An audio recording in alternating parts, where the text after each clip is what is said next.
So the balancing issue here is this is just elf but better.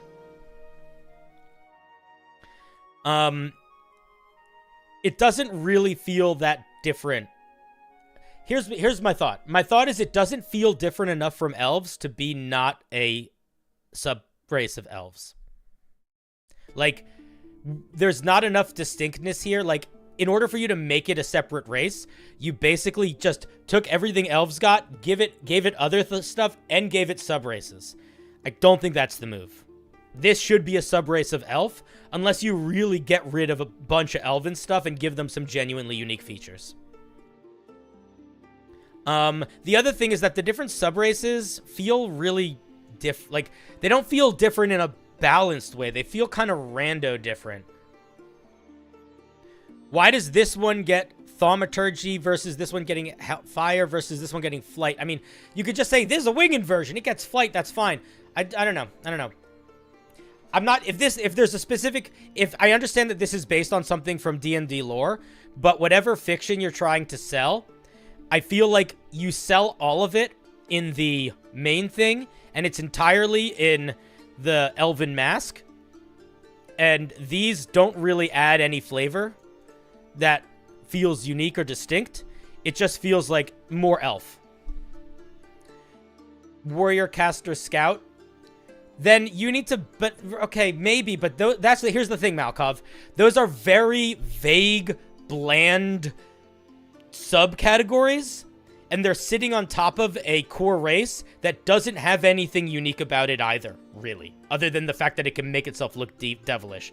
So if you're going to be going with very sort of standard categories of subraces, and the only thing that connects them are very vague gameplay loops, as opposed to something that's more lore or story-based, something's wrong there, because you're building a bland thing, and then you're building gameplay bland things underneath it. I want this to feel like its own thing. The way that it's written right now, I would not make it. I would make it Elven subraces.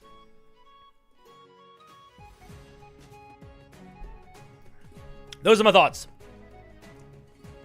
I think if you like the fiction of there being a scout one, and a magic one, and a fighter one, that's cool. Get rid of 80% of the elf stuff and make it its own thing. Yeah, that's what I think. That's what I think. And then when you make it infernal, though, you do want to make it distinct from a tiefling, because that's the other thing. Is like tieflings already exist. So if it just feels like a tiefling, that's also a miss. Which is part of why I think maybe you need to spend a little bit more time thinking about the specifics of what makes this thing distinct. Like, here's a question to ask yourself. What makes this race, what is something that this race has within it, in terms of, like, the powers it has or whatever, that are completely different than anything a tiefling gets, including all the tiefling subraces, and is completely different than anything an elf gets, including all the elf subraces? And if the answer to that is, I don't really know, then this doesn't need to exist. But if the answer is that is something, then you use that something to build it around, because that's the thing. That's the unique thing. You can give it a couple features that other things get, right? Like fire resistance or whatever. But if you don't have a core unique thing that is genuinely different from the totality of tieflings and the totality of elves, this probably doesn't need to exist. Those are my thoughts. But yeah, the difference between elves and drow that's why I'm saying this feels like it should be a subrace of elves. Because that is the difference between elves and drow, you know? Alright, those be my thoughts. Thank you for sharing, Malkov. Let's give them a little round of applause. Gadoosh.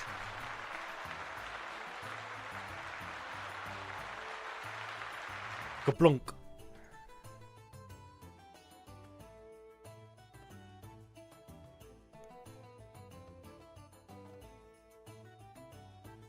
Oh, Fluffy's here. The Kapda. All right, guys. We're going to do a couple more. We're not going to do that many more, but then I think we're going to play Helldivers for a little bit, because I really want to play Helldivers tonight, too. We've been going hard for a while.